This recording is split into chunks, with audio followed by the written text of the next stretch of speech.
প্রাণের অধিক বেশি যার দাম, রহমাতাল লিল আলামিন। প্রাণের অধিক বেশি যার দাম, রহমাতাল লিল আলামিন। জানো কি তোমরা তাহার নাম, রহমাতাল লিল আলামিন। অসহায়ের বুকে যে জন গোপনে করে সওয়ার, দরুদ পড়ে সুবহে ও শাম, রহমাতাল লিল আলামিন। গরিবেরে আহার দিতেন, নিজে হয়ে রোজাদার, নিয়মর ভালোবাসার খাম, রহমাতাল লিল আলামিন।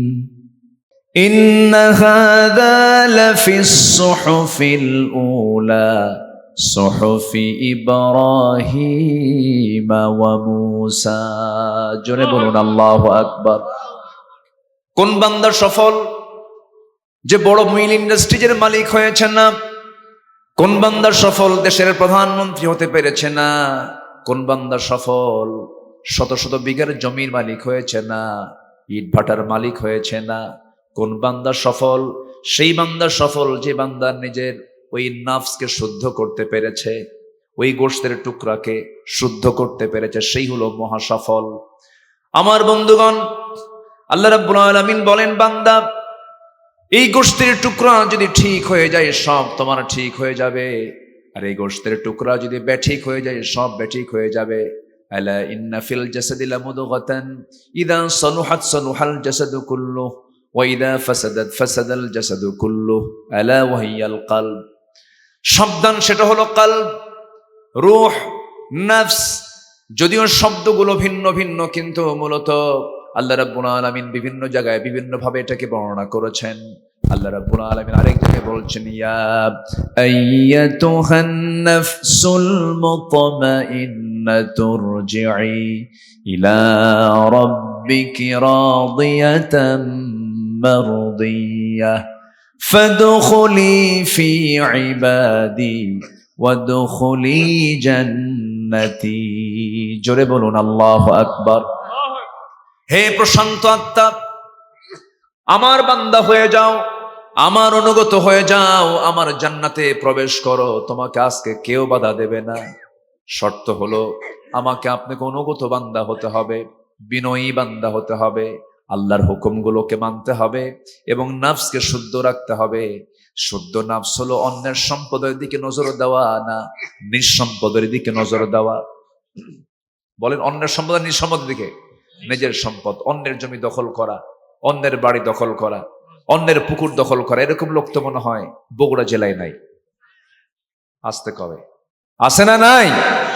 এটা কি ভালো নাফস?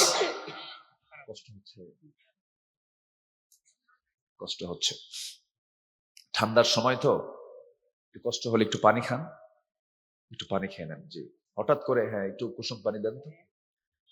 কাশতে কাশতেও কিন্তু মানুষ মারা যায়, যায় না? এটা কিন্তু অনেক কষ্টের কাজ, লাংসের চাপ পড়ে যায়। সম্মানিত ভাইয়েরা, নফসের প্রবলেম হলো অনেক প্রবলেম। যেরকম হিংসা একটা প্রবলেম, হিংসা করে। জমি কেনে একজন, ঘুম হয় না আরেকজনের। আছে কিনা বলেন? মানে আপনার জমিটা ছিল ঠিক মাঝখানে আরেকজনের জমি, কিন্তু আপনাকে বলে নাই, জমিটা আরেকজন কিনে ফেললো। ওই যে টেনশন শুরু হলো, ও কিনলো কেমনে, ব্যাপারটা হলো কেমনে, এই টেনশন করতে করতে ওর কাম সারা। আছে কিনা বলেন? এগুলো নফসের প্রবলেম। অন্য কোনো কিছু করলে পরে নিজের ভিতরে ভাল লাগে না, পরশ্রী কাতরতা, অন্যের ভালো কিছু দেখলে অন্যজন অস্থির হয়ে যায়, ছটফট করে, কেমনে হলো এটা। এই জাতীয় সমস্যা তো মনে হয় আমাদের মধ্যে নাই। কিছু কয় না? আসতে কয়, আছে না নাই, আছে না নাই? জানো গফুর মিয়ার ছেলে কিন্তু ফার্স্ট ক্লাস গেজেট কর্মকর্তা হয়েছে গ্রামের। আচ্ছা এই একটু একটু ধৈর্য ধরে, যা আছে থাকুক না, এরা এরা কথা শোনো না, বুঝলেন? যা হয়েছে হয়েছে, আমরা একটু এটা পারি দেই, আল্লাহ কবুল করুক, সহজ করুক, জোরে বলে আমিন। জি, তো আমার দিকে তাকান, তো গফুর মিয়ার ছেলে ফার্স্ট ক্লাস গেজেট কর্মকর্তা হলো, এতে আমার খুশি হওয়ার কথা না বেজার হওয়ার কথা? খুশি। কিন্তু খুশি যে হতে পারতেছি না, এবং বরঞ্চ মাথা থাপ্পড়ায় আর বলে হলো কেমনে এটা, ঘুমও হয় না, ওষুধ খায় ঘুমান লাগে। এই যে একটা প্রবলেম, সমস্যা, এগুলো হচ্ছে নফসের সমস্যা। কিসের সমস্যা বলেন? নফসের সমস্যা। এখানে সমাধান কি? আল্লাহ তুমি তাকে বানিয়েছো, তুমি আমাকেও বানাও। আল্লাহ তুমি তাকে দিয়েছো, আমাকেও দিয়ে দাও। আল্লাহ তুমি তাকে, তার ছেলেকে এরকম সফল করেছো, আমার ছেলেকেও সফল করো। এটা হচ্ছে ইমানদারের চাওয়া। কিন্তু ইমানদার যদি হয়ে থাকে, কখনো তার মধ্যে এরকম হৃদয় লালন হবে না যে আল্লাহ ওই বান্দারে কেন দিলা, ওরে তুমি দিও না, ওরে শেষ করে দাও। এরকম লোক আছে না নাই? আচ্ছা, একটা প্রায় উদাহরণ দিই আমি। আগের যুগের মানুষ বিয়ে করতে হলো ঘোড়ায় চড়ে। তো ঘোড়ায় চড়ে বিয়ে করবে এক যুবক, গ্রামের এক মাতব্বরের ঘোড়া আছে। মাতব্বরকে গিয়ে বললো, চাচা ঘোড়াটা দেওয়া যাবে? কেন? অমুক দিন আমার বিয়া। সবাইরে দিল, তোরে ঘোড়া দেবো না, যা। ছেলেটা চলে আসছে বাড়িতে, রূপক অর্থে বলছে আমি। সবে কদর চলে আসছে সামনে, মসজিদে গিয়ে তারাবি নামাজ পইরা, তাহাজ্জুদ পইরা, নফল নামাজ পড়ে শেষ রাত্রে দোয়া করতেছে, আল্লাহ আজকে রাত্রিতে আমার জন্য তোমার কাছে কোনো চাওয়া নাই, আমার কোনো চাওয়া পান আমি কিচ্ছু চাই না, আল্লাহ তুমি আমাকে কিচ্ছু দিও না, শুধু একটা দোয়া, বুড়ার যেন ঘোড়া মরে, বুড়ার যেন ঘোড়া মরে। এই দোয়া করে বাড়িতে চলে আসছে। আসার পরে দেখে মার চোখে পানি। কে মা তুমি কান্দো কেন? কে বাবা তোর গরু মরছে। কি কথা কি বুঝতেছেন? তাহলে ঘোড়া মূল্য না গরু মূল্য? কার গরু মূল্য? যে দোয়া করেছে। যিনি হিংসা করবেন তিনি হিংসার যন্ত্রণায় ছটফট করে তিনি শেষ হবেন। যার জন্য হিংসা করা হয় আল্লাহ পাক তাকে টেনে উপরের দিকে উঠাবে। এজন্য নফসের কোনো রোগ নিয়ে আসা যাবে না। নফসের রোগ একটা হলো হিংসা, অবৈধ কামনা বাসনা, নিজের বউ ভাল লাগে না, খালি পরের বউ ভাল লাগে। এরকম নফস আছে না নাই বলেন? এরকম লোক তো মানে কালও খুঁজে পাওয়া যাবে না। এই আছে না নাই বলেন? আচ্ছা, এগুলো নফসের প্রবলেম। নিজের বউ ভাল লাগে না, পরের বউ ভাল লাগে। নিজের জমি থাকার পর অন্যের জমি দখল করে, অন্যের ভালো নিজের কাছে সহ্য হয় না। আল্লাহ রাব্বুল আলামিন বলছেন, বান্দা সফল যদি হতে চাও নফসকে আগে শুদ্ধ করো। ক্বাদ আফলাহা মান তাযাক্কা ওয়া যাকারা ইসমা রাব্বিহি ফাসাল্লা। এই নফসকে শুদ্ধ করব কেমনে? এর জন্য 10টা পন্থা। কয়টা পন্থা বলেন? 10টা পন্থা। কোরআনে কারীমকে সামনে রেখে 10টা পন্থা আজকে আমি একটা একটা করে বলবো। সবাইকে রাজি আছেন শুনতে? সবাই শুনতে রাজি আছেন তো? কয়টা পন্থা? 10টা পন্থা। আমি কি একটাও বলেছি এ পর্যন্ত?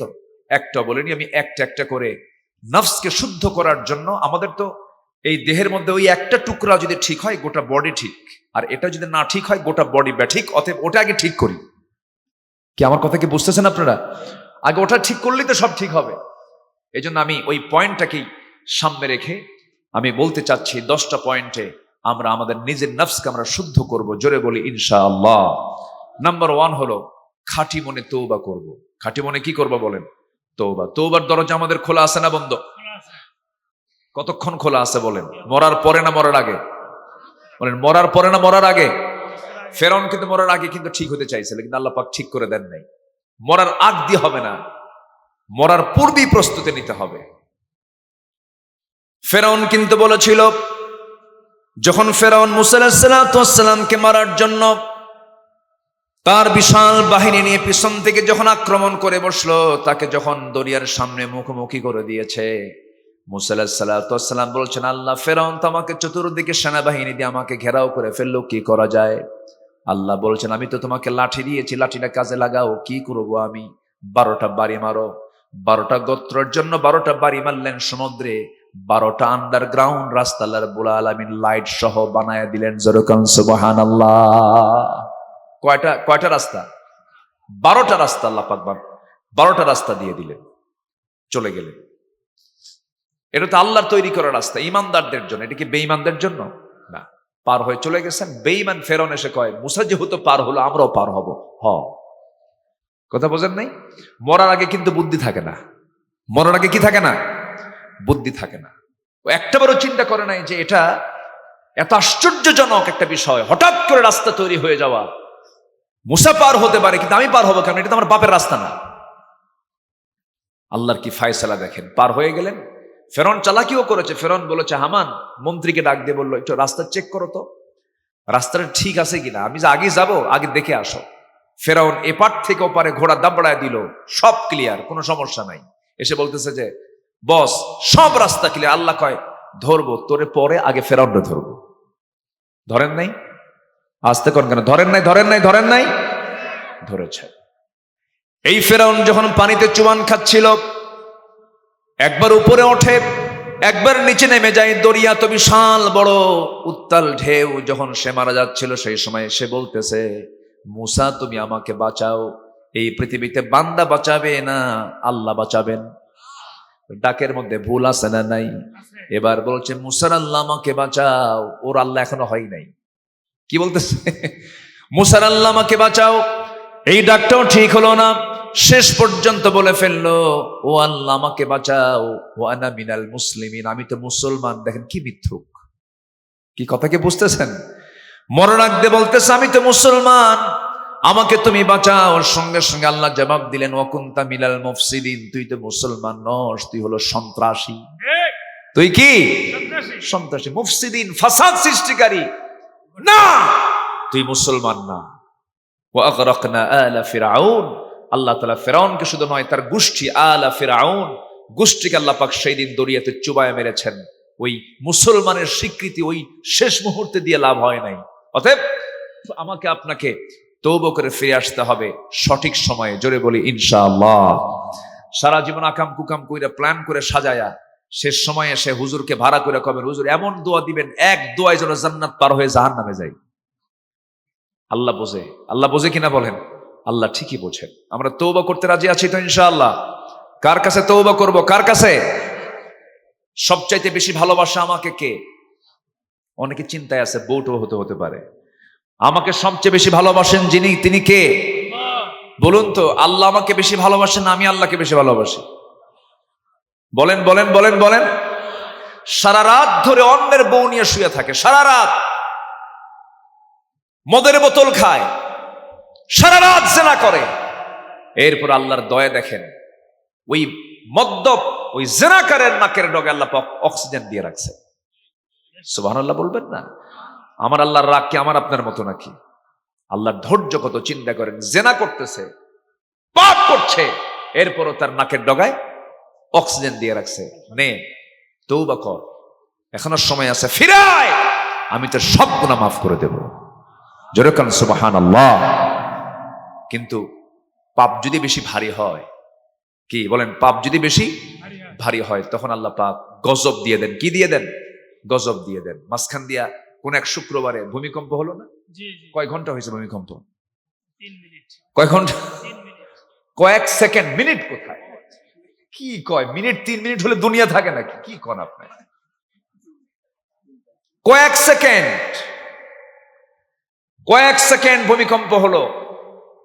সেই ভূমিকম্পে এই কি হয়েছে? কি? কোনো লাইট লাগবে না, সরেন। আমার দিক তাকাবে না, সব আপনার দিকে তাকায় আছে সবাই। দরকার নাই তো, আমাকে দেখতে পাচ্ছেন না? সূর্যের আলোর চেয়ে তার কোনো আলো আছে নাকি? থাকুক না। এমন ভাবে দিবেন যেন টেন না পাই, সুইচ মারবেন। ওখানে উঠেন কেন? এমনি দেখেন না কত কি হচ্ছে এই দিক দিয়া, কিয়ামত হয়ে যাচ্ছে। কি ঠিক আছে না? আমার দিকে তাকান, এর পালস বুঝতে হয়তো। সম্মানিত ভাইয়েরা, মাত্র কয়েক সেকেন্ড ভূমিকম্পে ঢাকার ধানমন্ডি, গুলশান, বারিধারা, জিএইচএস, বড় বড় অভিজাত শিল্প এলাকার সব ধনীরা যে এলাকায় থাকে, বড় বড় 20 তলা 30 তলা বিল্ডিং এর একটা ফ্ল্যাটে একটা লোক নাই। মাত্র কয়েক সেকেন্ড খালি একটা ঝাঁকি মারছে। কি মারছে? ঝাঁকি। এক ঝাঁকুনিতে সব, জুতাও নাই, পায় কি নাই, সব ভিআইপি, জুতা খুলে, জুতা ছাড়া, পরনে লুঙ্গি আর গায়ে কোনো মতো গেঞ্জি আছে, সব থুইয়া, বউ স্বামীকে থুইয়া, স্বামী বউকে থুইয়া, সব রাস্তায় এসে ভিআইপি ফকির। নিজে যদি সরি বলতে পারি, আল্লাহর কসম আপনার বিজয়ে কোথাও কেউ ঠেকাতে পারবে না। সব জায়গায় আগে হেরে যাব, জিতায় দিবেন কে? কে জিতায় দিবেন? আল্লাহ জিতায় দিবেন। খাঁটি মনে আমরা তওবা করব, আল্লাহকে স্মরণ করব। মহান রব্বুল আলামিন সূরা আলার মধ্যে বলছেন, যে আয়াত আমি শুরু করেছি, ক্বাদ আফলাহা মান তাযাক্কা ওয়া যাকারা ইসমা রাব্বিহি ফাসাল্লা। এই আয়াতের মধ্যে তিনটা কাজের সফলতা আছে। নাম্বার 1 হলো যারা নফসের শুদ্ধতা নিয়ে আসবে, যারা নফসকে শুদ্ধ করবে হিংসা থেকে, লোভ থেকে, অহংকার থেকে, উগ্রতা থেকে। অহংকার ক্ষমতার আছে, অহংকার টাকার আছে, অহংকার চেহারার আছে। বিগত 16 বছর হাসিনা যে আচরণগুলো করেছে, বিনয়ের না অহংকারের? বলেন বিনয় না অহংকার? অহংকার। এটা আমার বাপের দেশ, আমার বাপ স্বাধীন করছে, বলছে না? বলছে কিনা বলেন? রাজাকারের নাতিপুতি কেন চাকরি পাবে? এই সমস্ত আচরণগুলো করেছে, এগুলো বিনয় নয়, এগুলো অহংকার। আল্লাহ পাক মাটির সঙ্গে মিশায়া দিয়েছেন, ঠিক কিনা? অহংকার দেখাতে যাবেন না কখনো। অহংকার আছে যার, পতন আছে তার। অবশ্যই পতন হবে। আল্লাহ পাক ছাড় দেন, কিন্তু ছেড়ে দেন নাই। দেন নাই তো, ছেড়ে দিয়েছেন, ধরেছেন সময় মতো, একদম সময় মতো ধরে মামু বাড়ি দিল্লি গিয়ে পাঠায় দিয়ে রাখছে। বসে থাকো এখানে, দেখো তোমার এত বড় ক্ষমতা, তুমি কোথায় এসে বসে পড়লা? সম্মানিত ভাইয়েরা, তিনটা কাজের সফলতা। একটা হচ্ছে নফসকে শুদ্ধ করা, নাম্বার 2 হচ্ছে জিকির করব কার? ওয়াযাকারা ইসমা রাব্বিহি, তার রবের নামের জিকির করা। আমি যে আয়াতগুলো বলছি, কষ্ট পাচ্ছেন নাকি আপনারা? আল্লাহর নামের জিকির করতে হবে, আল্লাহকে স্মরণ করতে হবে। সব ভুলে গেলেও আল্লাহকে কখনো ভুলে যাওয়া যাবে না। আল্লাহকে ভুলে যাওয়া মানে সব শেষ হয়ে যাওয়া। কারণ দিন শেষে আমার কেউ আপন নয়, দিন শেষে আমার আপন কে বলেন? আল্লাহ তাআলা। আলমে আরওয়াহে ছিলাম আল্লাহর সাথে, মার পেটের মধ্যে ছিলাম আল্লাহর সাথে। আমার আল্লাহ যদি আমাকে 1 সেকেন্ড না দেখতেন, মার পেট থেকে মরা মানুষ হয়ে বের হয়ে আসতাম। কি নিখুঁত করে বানিয়ে রেখেছেন। পৃথিবীর প্রত্যেকটা কারখানাগুলো আলোকিত, আলো ছাড়া কোনো প্রোডাক্ট হয় না। কিন্তু আমার আপনার যে বড় হওয়ার জায়গা, আমার আপনার যে জন্মের জায়গা, সেটা হলো একটা অন্ধকার জায়গা, সুরক্ষিত একটা জায়গা। মার পেটের মধ্যে, মার জরায়ুতে 10টা মাস ছিলাম। সেখানে কয় পাওয়ারের লাইট ছিল? ছিল? কোন বাল্ব ছিল? একটা নিকষ কালো ঘন অন্ধকারের ভিতরে আমার আল্লাহ রাব্বুল আলামিন ছোট্ট একটা জায়গার ভিতরে ফি কারারিম মাকিন নিখুঁত করে বানালেন। চোখের জায়গায় চোখ দিলেন, কানের জায়গায় কান দিলেন, হাতের জায়গায় হাত দিলেন, মুখের জায়গায় মুখ দিলেন, চুলের জায়গায় চুল দিলেন। এরকম করে মাথা থেকে পা পর্যন্ত দেখুন, এই সব কিছুর অবদান একমাত্র কেবলমাত্র যার, তিনি আমার। চিল্লায় বলুন কে? চোখের মধ্যে পানি আছে না নাই? আসতে বলবেন না, আছে না নাই? কানের মধ্যে ময়লা আছে না নাই? জিহ্বার চতুর্দিকে লালা আছে না নাই? এগুলোকে আপনি দেন না আল্লাহ দিয়ে দেন? মুখের লালা যদি না থাকতো আমি কথা বলতে পারতাম না, মুখ শুকে যেত, দম আটকে মরে যেতাম। এই যে গলা থেকে লালা, চতুর্দিকে জিহ্বার চতুর্পাশে যে 24 ঘন্টা যে লালাগুলো বের হয়, পিচ্ছিল পিচ্ছিল বের হয়, কেউ বের করে দেয় না। কে বের করে দেন বলেন? আল্লাহ বের করে দেন। আবার কানের মধ্যে কিছু ময়লা আছে, ময়লাকে আমরা মনে করি ময়লা, এটা ময়লা নয়, এটা কানের জন্য ভালো, কানের জন্য দরকার। দেখবেন কোন বিয়ারিংকে যদি জং অ্যাটাক করে ফেলে, সেই জং থেকে বাঁচানোর জন্য বিয়ারিং এর গিরিজ করা হয়, মবিলিং করা হয়, মোবিল করা হয়। ঠিক তেমন আল্লাহ পাক কানের মধ্যে পার্টস গুলো যেন ব্যাঠিক না থাকে, নষ্ট যেন না হয়, যেখানে আল্লাহ পাক গিরিজ রেখে দিয়েছেন, ময়লাগুলো রেখে দিয়েছেন। ইয়ার ওয়াক্স, এটাকে এলাকায় কি বলে? কানের খোল। খোল মানে গরু খায়, গরুর খাবারের নামও খোল। এই খোল কিন্তু সেই খোল নয়। এই খোলটা এমন একটা খোল, যে খোলটা আপনার জন্য, আমার আপনার জন্য দরকার। এটার স্বাদ কিন্তু তিতা। এটার স্বাদ কি বলেন? তিতা। যদিও খান নাই, কিন্তু সায়েন্স বলছে এটা তিক্ত। কেন তিক্ত? রাতের বেলা ঘুমিয়ে পড়েছেন, ঘুম আসলে তো কোনো সেন্স থাকে না। হঠাৎ করে এই কানের ময়লা যদি মিষ্টি হয়ে যেত, তাহলে সমস্ত পিঁপড়াগুলো জমা হতো কার কানে গিয়া? আমার আপনার কানে গিয়ে জমা হতো। কারণ মিষ্টি আছে যেখানে, পিঁপড়া আছে সেখানে, যেখানেই চলে যেত। সমস্ত পিঁপড়াগুলো কানের মধ্যে জমা হলে পরে ঘুম পারবেন কখন? কান সাফ করবেন কখন? হঠাৎ করে কোনো পিঁপড়া যদি বেলাইন হয়ে যদি কানের মধ্যে ঢুকেও যায়, যখন দেখে তিতা, সে নিজে আপনা আপনি বের হয়ে আসে। সুবহানাল্লাহ বলা যাবে না? কানকে সিকিউর করেছেন। আবার চোখের পানি আল্লাহ রাব্বুল আলামিন 24 ঘন্টা দিয়ে দিয়েছেন। প্রতি মিনিটে মানুষ চোখের পলক ফেলে 20 থেকে 25 বার, 15 থেকে 20 বার তার চোখের পলক ফেলে। এই পলক ফেলার সঙ্গে সঙ্গে ধুলাবালিগুলো বের হয়ে যায়। চোখটাকে আল্লাহ পাক জীবাণুমুক্ত রাখেন। চোখের পানি লবণ না মিঠা? আস্তে করে, লবণ না মিঠা? লবণ। খাই হলো মিঠা আর হয়ে যায় কি? লবণ হয়ে যায়। আমার আপনার চোখের পানি কেন লবণ? লবণ হওয়ার কারণ হলো, লবণ আছে যেখানে জীবাণু নাই সেখানে আমার আপনার গোটা বডি সব চামড়ার প্যাকেট দিয়ে সবগুলো সাজানো গোছানো, একদম প্যাকেট করা, সহজে কোনো জীবাণু অ্যাটাক করবে না। কিন্তু চোখটা চামড়া দিয়ে প্যাকেট করা নাকি? চোখটা ফাঁকা, চোখটা বাহিরে। এই জন্যই খোলা এই চোখটাকে, এই পার্টসটাকে ঠিক রাখার জন্য আল্লাহ রাব্বুল আলামিন চোখের পেছনে মেশিন সেট করে দিয়েছেন। 24 ঘন্টা সে পানিগুলোকে লবণ করে আস্তে করে চোখের মধ্যে পৌঁছায় দেয়।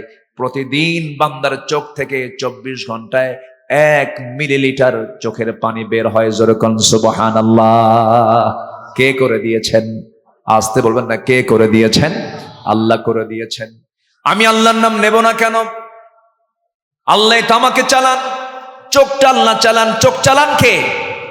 চোখের পেছনে মেশিন দিয়েছেন কে? চোখ দিয়ে দেখে কে? আল্লাহ দেখে না। অন্যের বোর দিকে ছায়া থাকে আল্লাহ, দেখি আমি, কিন্তু সেবা দেন কে? চোখ দিয়ে দেখি আমি, আমাকে সেবা দেন কে? আল্লাহ আমাকে সেবা দেন। আল্লাহর জিকির করতে ভোলা যাবে না। এই যে মুখের লাল আল্লাহ রাব্বুল আলামিন দিয়েছেন, মুখের লালা আল্লাহ রাব্বুল আলামিন কি পরিমাণ দিয়েছেন! আল্লাহ পাক প্রত্যেক জিহ্বাকে ভাটায় রেখেছেন না জোয়ারে রেখেছেন?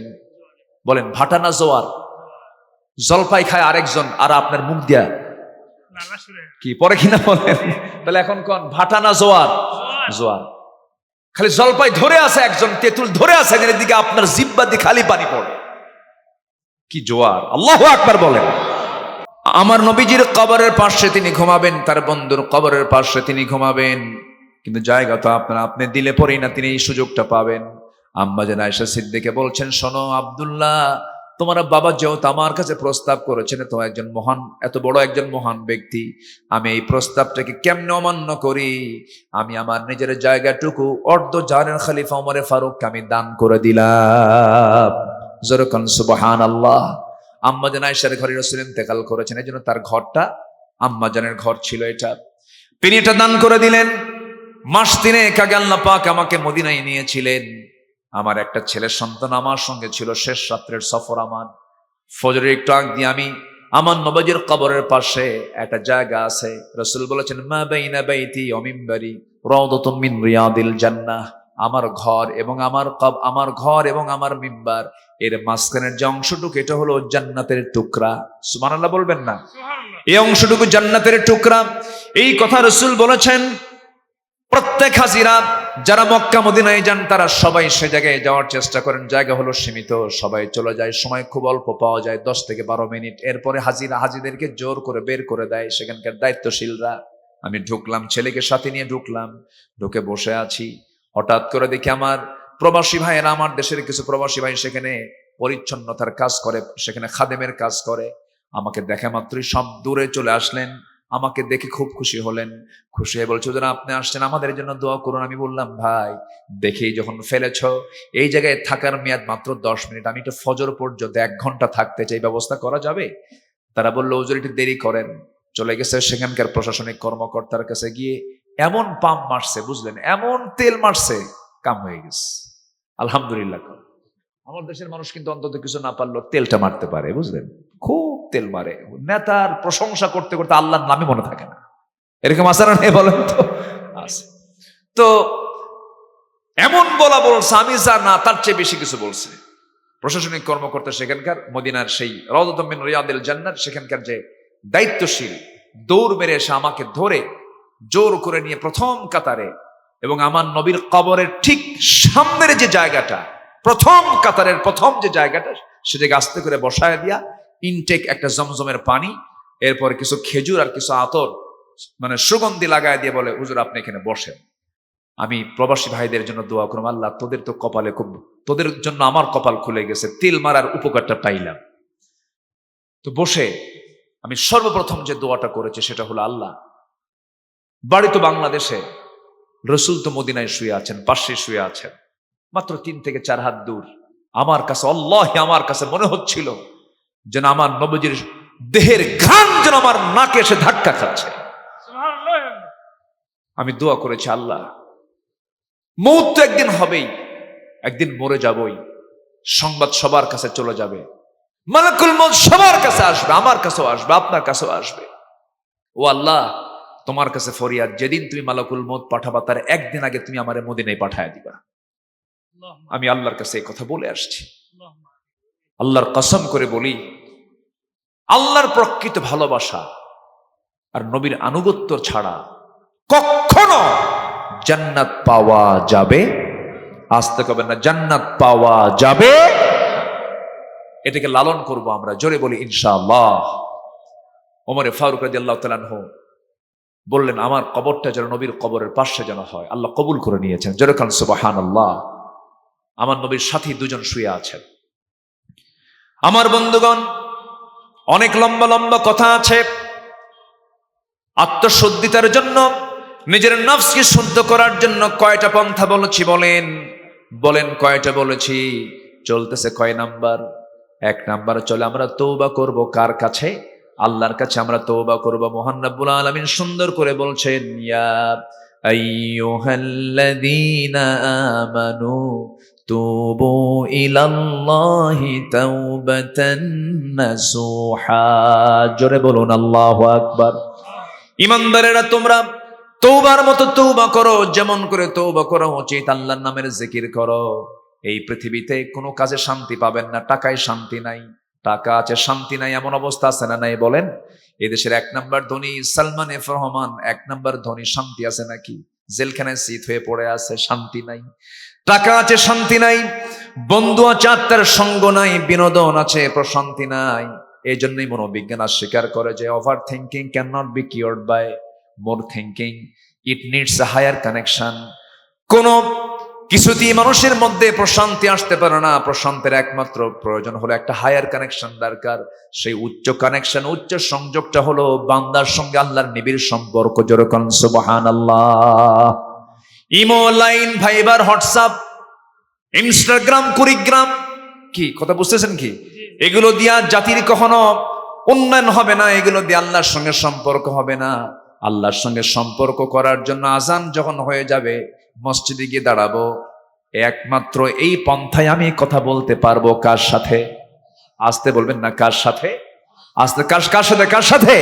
আল্লাহ সবাইকে নামাজ পড়তে রাজি আছেন নাকি? 5 ওয়াক্ত নামাজ পড়তে সবাই রাজি আছেন? আল্লাহ কবুল করুন, জোরে বলি আমিন। আরো জোরে আমিন, আরো জোরে আমিন। এখন আসুন আমরা 2 নম্বরে চলে আসি। তওবা তো করবো আমরা, নাম্বার 2 কি? আল্লাহ রাব্বুল আলামিন সুন্দর করে বলছেন, যদি নফসকে শুদ্ধ করতে চাও তোমাকে নামাজের প্রতি যত্নশীল হতে হবে। আমার দেশে কোন নামাজি বেশি, শুক্রবার না 5 ওয়াক্ত? বলেন, কোন ওয়াক্ত নামাজের মুসল্লি বেশি? শুক্র আলী না 5 ওয়াক্ত? বলেন, শুক্র আলী। শুক্রবারে মসজিদে চলে যায় যারা 5 ওয়াক্ত নামাজ মসজিদ আদায় করে, ওই দিন তারা চান্স পায় না, আসল মুসল্লি জায়গা পায় না। শুক্র আলীর এত প্রিপারেশন, হাই প্রিপারেশন, পাঞ্জাবিটা পরে খদ্দরের পাঞ্জাবি, লুঙ্গি পরে মসমসা, সারা সপ্তাহ নামাজ নাই, দাড়িটা একদম সফান সফা করে ফেলে, কেটে ফেলে, মোসাক খান সাদা মোস কালো বানায়া হাইব্রিড জাতের 2.5 ইঞ্চি মোটা, আছে কিনা বলেন? 2.5 ইঞ্চি মোটা হাইব্রিড জাতের মোষটা লাগায়া পেট একখান 10 মাসের মতো বানায়া, আছে কিনা বলেন? নেতা চললো মসজিদের দিকে, ঘাড়ে একখান জায়নামাজ নিয়া, আরেক ঘাড়ে একখান হাজি রুমাল নিয়া ছুটে চলছে, সাদা কাপড় ধবধবা, যেন আসমান থেকে ফেরেশতা নাজিল হয়েছে। শুক্রবারে সবার প্রথম কাতারে আগেই মুয়াজ্জিনকে বলে দেয় জায়নামাজটা রেখে দিও, আমি যেন প্রথম জায়গায় প্রথম কাতারে যেন জায়গা পেয়ে যাই। সবার পরে আসে, সবার আগে সে জায়গা দখল করে ফেলে। কিন্তু মসজিদের নিয়ম তো এটা নয়। মসজিদের নিয়ম হলো সবার আগে যে আসবে জুমার দিন, আমার রাসূল বলেছেন তাকে আল্লাহ রাব্বুল আলামিন একটা উট কোরবানির সওয়াব তার আমলনামায় দিয়ে দেন। যে জুমার দিন সবার আগে মসজিদে ঢুকবে সে কি কোরবানির সওয়াব পাবে? উট কোরবানির সওয়াব পাবে। তা আল্লাহ তো দিয়ে রাখছেন, তুমি জায়নামাজ দিয়ে জায়গা দখল করবা, এটার জন্য কোনো পুরস্কার নাই।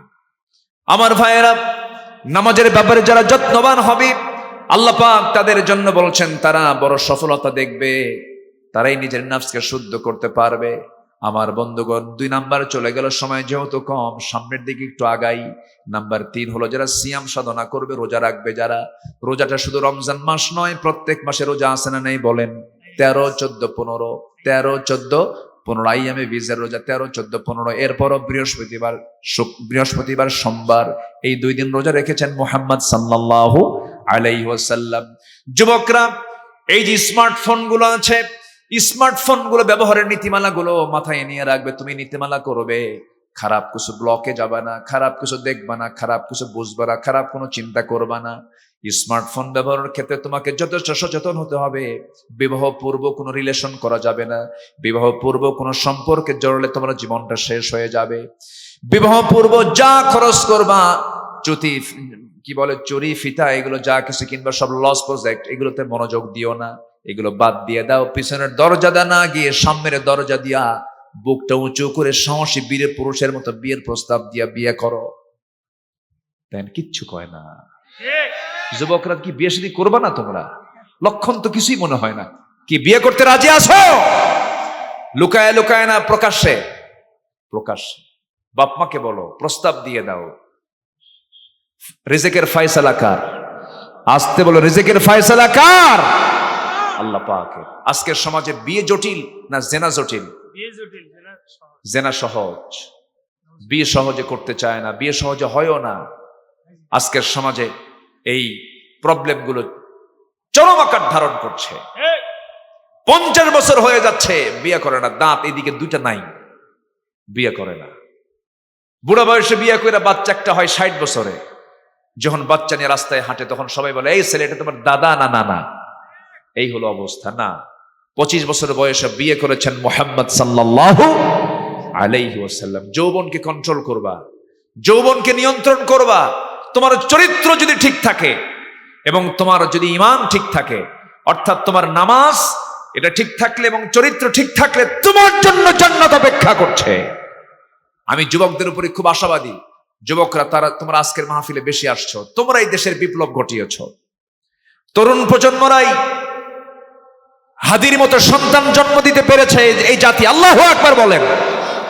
তোমরা তরুণ প্রজন্ম, তোমাদের প্রতি দেশবাসী চেয়ে আছে। বাপরা যা পারে নাই সন্তানরা তা দেখিয়ে দিয়েছ।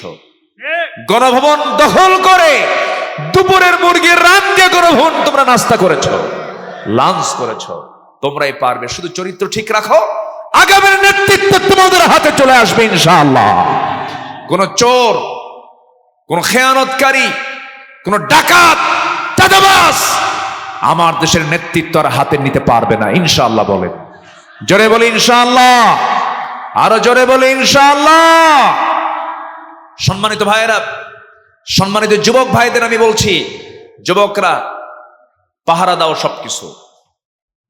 তোমরা পাহারায় থাকো, চরিত্র ঠিক রেখে শুধু সামনে দাঁড়াও। বিগত 16 বছরের স্বৈরাচার সরকার 28 লক্ষ কোটি টাকা দেশ থেকে পাচার করেছে। আমরা আর দেশকে দেউলিয়া হতে দেব না। আমরা দেশকে আর ফকির হতে দেব না। আগামীর দেশ হবে কোরআনের বাংলাদেশ, আগামীর দেশ হবে ইসলামের বাংলাদেশ, আগামীর সরকার হবে নামাজের সরকার। এই চেষ্টায় কারা কারা শামিল হতে রাজি আছেন? দুহাত উঁচু করে দেখান মুসলমান। নারায়ে তাকবীর, নারায়ে তাকবীর। আল কোরআনের আলো, আল হাদিসের আলো। তোমার নেতা, আমার নেতা। নারায়ে তাকবীর। আল্লাহ কবুল করুন, জোরে বলি আমিন। ওরে বাপ রে বাপ, আমি ভাবতেছি এখানে ওমর কই আসলো? এটা ওসমান, এটা ওমর, তো চলে গেল ওই ওসমানের কাছে। দুই ভাই, মাশাআল্লাহ, বলি আলহামদুলিল্লাহ। রস্তম চাপড় না এলাকার নাম কি? রস্তম চাপড়, মাশাআল্লাহ। আমরা কিন্তু আত্মশুদ্ধিতার, নফসকে শুদ্ধ করার জন্য কেবল 3টা পয়েন্ট বললাম, আরো আছে কয়টা? নুরু, ওয়াজ কি শেষ না শুরু? হ্যাঁ, আরো আছে ওয়াজ, আসর পরে হবে। সবাই শুনতে রাজি আছেন? আচ্ছা, দেখা যাক, দেখি। আচ্ছা ঠিক আছে, দেখেন শ্রোতা আজকে কিন্তু টাইম বাধায় দিছে একদম। জি, বলি আলহামদুলিল্লাহ, জোরে বলি আলহামদুলিল্লাহ। আল্লাহ কবুল করো, জোরে বলি আমিন। নাম্বার 4, জিকির করব কার? আজ থেকে জিকির করব কার? মহাস্থানের বৈশাখের শেষ বৃহস্পতিবারের মতো ওখানে কিন্তু জিকির হয়। হু খাজা দিল কর তাজা, ইসমে জালাল গাজার কলকি খাওয়া হালাল। এর কারণ হলো আমিরুল মুমিনিন, আমি যখন জাহিলের যুগে ছিলাম সেই যুগে একটা ঘটনা দেখেছি, সেটা হচ্ছে খোবাইবের ঘটনা দেখেছি। খোবাইবকে যখন দুনিয়া থেকে বিদায় করে দেওয়া হলো, ওই সময় আমি কুফরি হালতে ছিলাম, আমার চোখের সামনে খোবাইবকে মারা হয়েছে। খোবাইবকে যখন মারা হচ্ছিল, তাকে যখন সুরে চড়ায় দেওয়া হলো, সেই সময় আমি নিজের চোখে দেখেছি, আমি কাফের অবস্থায় ছিলাম। সেই সময় 2টা হাত বাঁধা হয়েছে, 2টা পা বাঁধা হয়েছে, সুরে চড়ানো হয়েছে। আমার চোখের সামনে তার ডান হাতে তরবারি মেরে দিয়েছে, ডান হাত ছিটকে পড়ে গেছে। বাম হাতে তরবারি আঘাত করা হয়েছে, বাম হাত ছিটকে পড়ে গেছে। আমি নিজের চোখে দেখেছি। খোবাইব মুস্কি মুস্কি হাসি দিচ্ছিলেন। যে সময় তাকে বলা হলো, খোবাইব তোমার একটা করে হাত কেটে ফেলি, তুমি হাসো কেন? খোবাইব বলছে, তোমার আমার একটা করে অঙ্গহানি করো, আল্লাহ পাক জান্নাতের একটা করে হুর আমাকে দেখায় দেন। সঙ্গে সঙ্গে এরপরে হলো কি, এরপরে খোবাইবের এই মৃত্যুর কথাগুলো স্মরণ করে করে বলছেন, আমিরুল মুমিনিন শেষ পর্যন্ত 2টা হাত 2টা পা যখন কেটে ফেলে দিল, আমার চোখের সামনে যখন একজন নেজা তরবারি নিয়ে এসে তার বুক বরাবর মেরে দিল, বুক দিয়ে ঢুকে পিঠ দিয়ে বের হয়ে গেল। এই চিত্র আমি কুফরি হালতে দেখার কারণে তেমন কিছু হয় নাই, কিন্তু আমি যেদিন ইসলাম কবুল করেছি সেই দিন থেকে আজকের দিন পর্যন্ত মাঝে মাঝে যখন খোবাইবের এই চিত্রটা আমার চোখের সামনে ভেসে আসে, নিজেকে আসামি মনে করে আমি সেন্সলেস হয়ে মৃগী রোগীর মতো অজ্ঞান হয়ে অফিস পর্যন্ত পড়ে থাকি। ওমরে ফারুক চোখের পানি ফেলতে ফেলতে বলছে, সাইদ রে আমার দিকে আগায় আসো। বুকের সঙ্গে জড়ায় রেখে বলছে, সাইদ তুমি আমার চেয়ে বড় পরহেজগার, হিমসের দায়িত্ব আমি আবার তোমার কাঁধে আবারও দিয়ে দিলাম। জোরে কোন সুবহানাল্লাহ। এটাই হলো জিকির। জিকির মানে শুধু সুবহানাল্লাহ আলহামদুলিল্লাহ আল্লাহু আকবার নয়, যে দায়িত্ব আমি পাবো সেই দায়িত্বের সময় আমি স্মরণ করব কার? স্মরণ করব কার? আল্লাহর। এটা আল্লাহর জিকির। আল্লাযীনা আমানু ওয়া তাতমাইন্নু কুলুবুহুম বিযিকরিল্লাহ আলা বিযিকরিল্লাহি তাতমাইন্নুল কুলুব। জোরে বলুন আল্লাহু আকবার, আরো জোরে বলুন আল্লাহু আকবার। নাম্বার 5 হলো নফস শুদ্ধ হবে কখন? যখন এই কিতাবের সঙ্গে সম্পর্ক বেশি হবে। এটার সঙ্গে সম্পর্ক যত বেশি রাখবো আমার নফস তত শুদ্ধ থাকবে। কারণ কোরআন যখন কারো সারা দিনের সঙ্গে যারা কোরআনের সম্পর্ক থাকে, শয়তান তার সঙ্গে সম্পর্ক তৈরি করতে ভয় পায়। কি পায়? ভয় পায়। এই জন্য আমরা কোরআনটাকে সম্পর্ক রাখবো, কোরআনের সঙ্গে কম না বেশি রাখবো। আল্লাহ রাব্বুল আলামিন সুন্দর করে বলছেন, আল্লাহু নাযালা আহসানাল হাদিসি কিতাবাম মুতাশাবিহাম মাসানি। জোরে বলুন আল্লাহু আকবার। নাম্বার 6 হলো সিজদায় যারা বেশি ক্রন্দন করবে, সিজদার মধ্যে যাদের চোখের পানি বেশি পড়বে, তাদের নফসটা শুদ্ধ হয়ে যাবে। চোখের পানিতে নফস শুদ্ধ হয়ে যায়। আল্লাহ রাব্বুল আলামিন বলছেন, ইয়াখিরুনা লিল আযকান ইয়াবকুন ওয়া ইয়াজিদুহুম খুশুআ। জোরে বলুন আল্লাহু আকবার।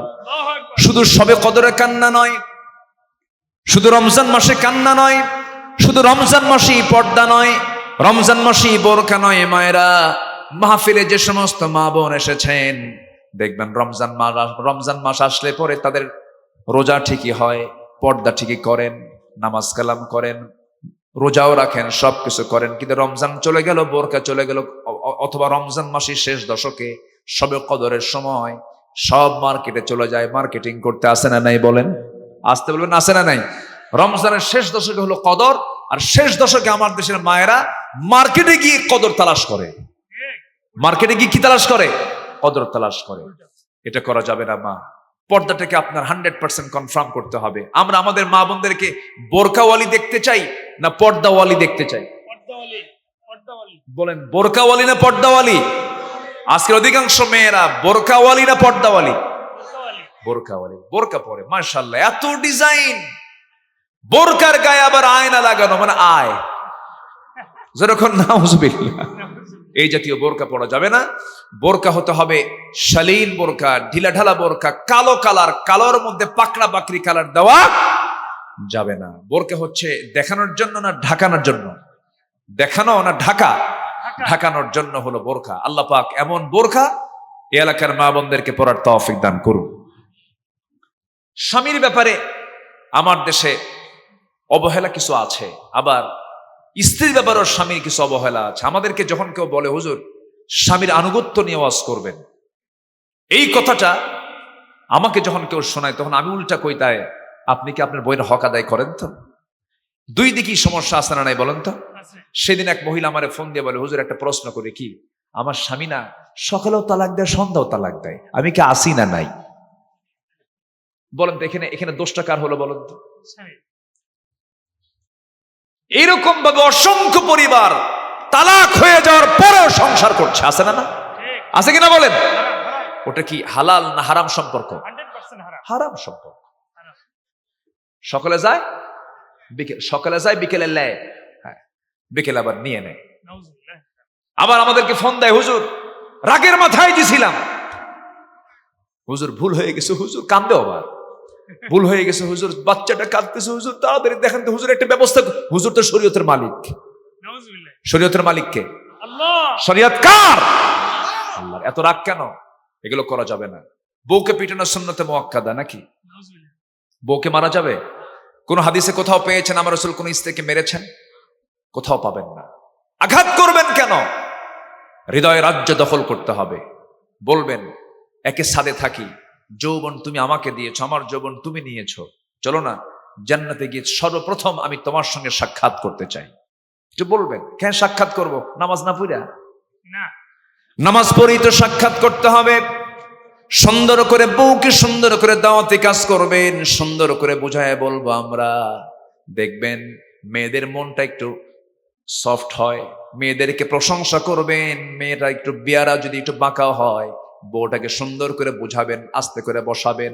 যত প্রশংসা করবেন মেয়েদের, তারা তত বেশি খুশি হয়ে যাবে। আপনার বউটা একটু কালো, কালো বলবেন কাম হবে না, বলবেন খুব সুন্দর। একটু প্রশংসায় পঞ্চমুখ হতে হবে। সুন্দর করে বলে তাকে সুন্দর করে বোঝায় যদি আপনি বসে আনতে পারেন, আল্লাহর কাসাম দুনিয়াতে এই সম্পর্ক আল্লাহ পাক জান্নাত পর্যন্ত গড়ায় দিবেন। এর জন্য ধৈর্য দরকার। কি দরকার বলেন? ধৈর্য দরকার। চোখের পানি ফেলে ফেলে কাঁদবেন। মাঝে মাঝে শেষ রাত্রে উঠে বউটাকে বলবেন, বউ আমার ওযু বানা। ওযু বানালো, আপনি ইমাম হয়ে গেলেন, তাকে আপনি মুসল্লি বানায় ফেললেন। তাহাজ্জুদের 2 রাকাত করে 4 রাকাত, অথবা 2 রাকাত করে 8 রাকাত পড়লেন। দেখবেন আল্লাহর কসম করে বলি ওই পরিবারে আল্লাহওয়ালা সন্তানের জন্ম হয়ে যাবে। আমার বন্ধুগণ, চোখের পানি সর্বক্ষণ থাকতে হবে কার ভয়ে? আসতে বলবেন না কার ভয়ে? আল্লাহ বলছেন বান্দারে তোর চোখের পানির মূল্য পৃথিবীর কেউ দেবে না। বউয়ের কাছে স্বামী কাঁদবে, বউ বলবে পুরুষ মানুষ কান্দে নাকি? আবার স্বামীর কাছে বউ কাঁদবে, স্বামী বলবে মেয়ে মানুষ এরকম করে কান্দে, পৃথিবীর কেউ কান্নার মূল্য দেবে না।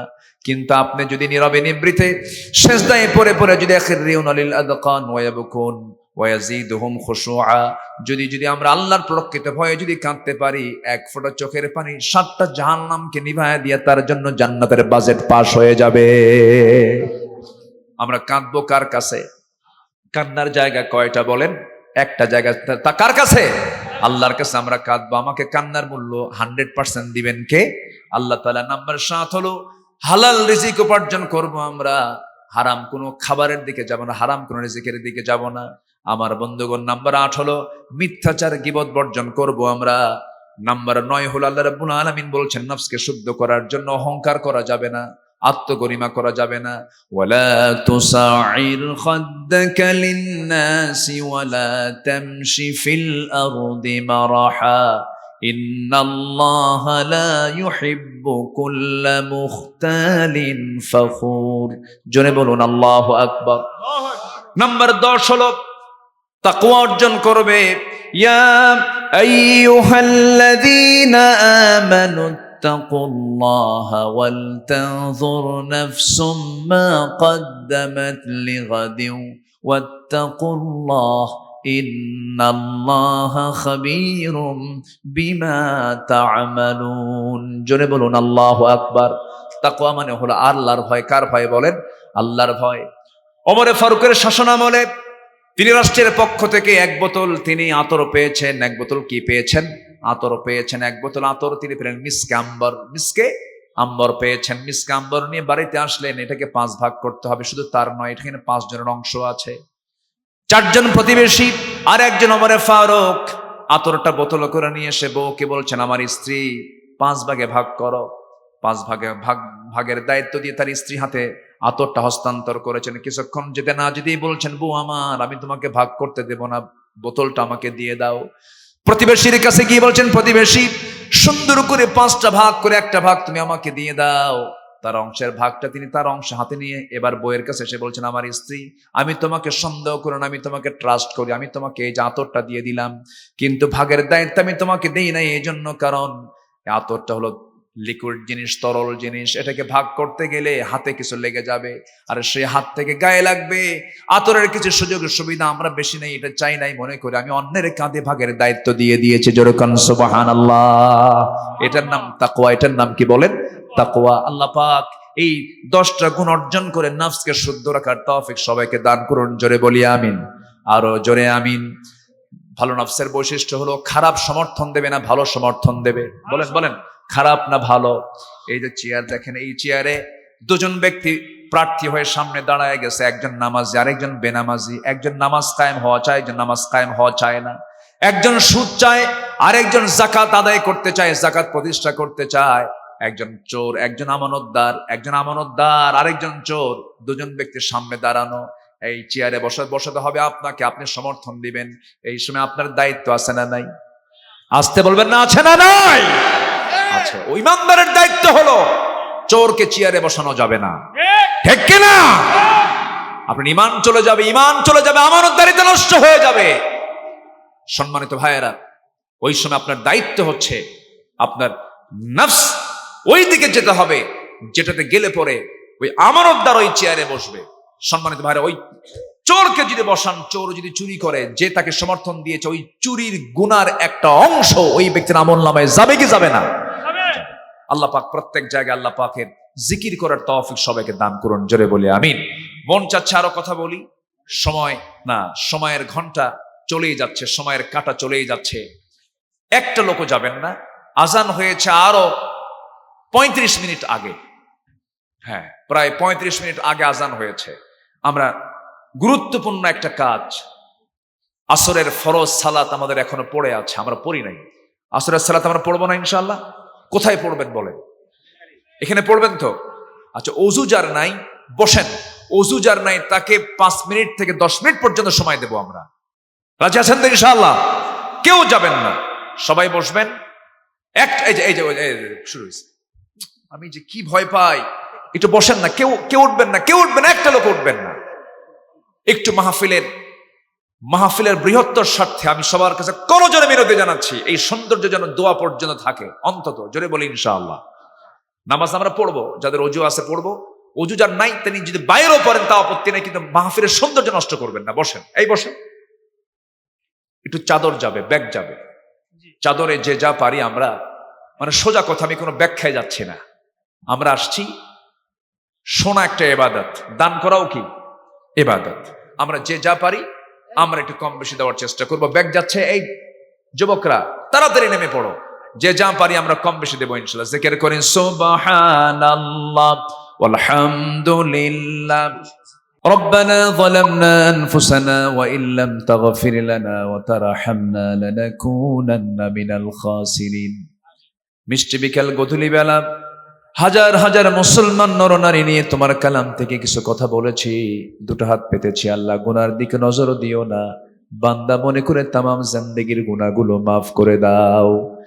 জনম দুঃখিনী মা, জনম দুঃখী বাপজান যারা দুনিয়া থেকে বিদায় নিয়েছেন, জিন্দেগির গুনাহগুলো মাফ করো, কবরগুলোকে জান্নাতের টুকরা বানায়া দাও। আব্বা আম্মার জন্য কি দোয়া তাও শিখিয়ে দিয়েছ, রব্বির হামহুমা কামা রব্বায়ানি সগীরা। বিশেষ করে মাহফিলটার আয়োজন করলেন যারা, শোনার জন্য কষ্ট করে আসলেন যারা, বিনিময়ে কিয়ামতের কঠিন ময়দান যেদিন কেউ কাউকে চিনবে না, মা সন্তানকে পর্যন্ত স্বীকার করে বসবে, সেই কঠিন মুসিবতের দিনে মাহফিল সবার জন্য নাজাতের মাধ্যম তুমি আল্লাহ বানাইয়া দিও। দুজন ভাই তারা আব্বার জন্য দোয়া চেয়েছেন, আব্বা দুনিয়া থেকে বিদায় নিয়েছেন, কবরগুলোকে জান্নাতের টুকরা বানাইয়া দাও।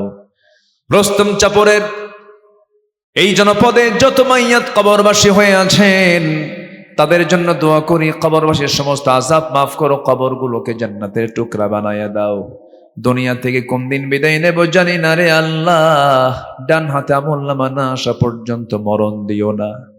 মালাকুল মউত কোন দিন আসবে কেউ আমরা জানি না। আল্লাহ মেহেরবানি করে মরতে যখন হবে তুমি আল্লাহ শহীদি মউত কপালে জুটাইয়া দিও। যেদিন মরে যাব রে, টান মেরে ঘর থেকে বের করে দিবি, জীবনের শেষ গোসল হয়ে যাবে, মরামক সব দেখে দেখে চলে যাবে, কবরে শোয়া দেবে, বাঁশ চাপা দেবে, মাটি চাপা দেবে,